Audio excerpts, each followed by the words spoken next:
Grand ମାଲ ମୁଖ୍ୟ ପରିଚାଳକ ହିସାବରେ ଜଏନ୍ କରିଛି। ମୁଁ ଆଶା କରୁଛି 2025-26 ଆମ ଯୋଉ କଳାକାର ମାନେ ଅଛନ୍ତି ଏବଂ ଆମ ପ୍ରଯୋଜକ ସହ ପ୍ରଯୋଜିକାଙ୍କର ଯୋଉ ମନୋବଳ ଅଛି, ଆମେ ଏ ବର୍ଷ ନିଶ୍ଚିତ 25-26ରେ ପ୍ରତ୍ୟେକ କୋଣ ଅନୁକୋଣରେ ଆମେ ଆମର ନିଶ୍ଚିତ ଆମର ଇଏକୁ ଜାରି ରଖିବୁ, ପ୍ରତିଭାକୁ ଜାରି ରଖିବୁ। 25-26ରେ ଆମେ ଗୋଟେ ଟାର୍ଗେଟ ବର୍ତ୍ତମାନ ସୁଦ୍ଧା କରିନୁ କିଛି।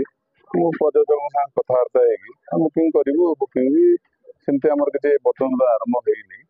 ଆଉ ଆମେ ମାନେ ପ୍ରଯୋଜକ ସାଙ୍ଗରେ କଥା ହେଇକି ତାର ରେଟ୍ଟା ଫିକ୍ସ କରିବୁ।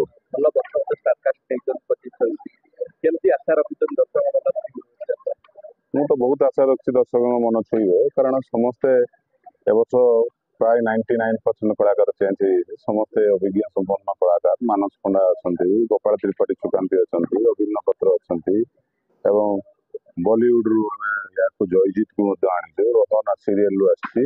ଆଶା କରୁଛୁ ବହୁତ ଭଲ ରହିବ ଏବଂ ଦର୍ଶକ ଆକୁ ରିସିଭ୍ କରିବେ।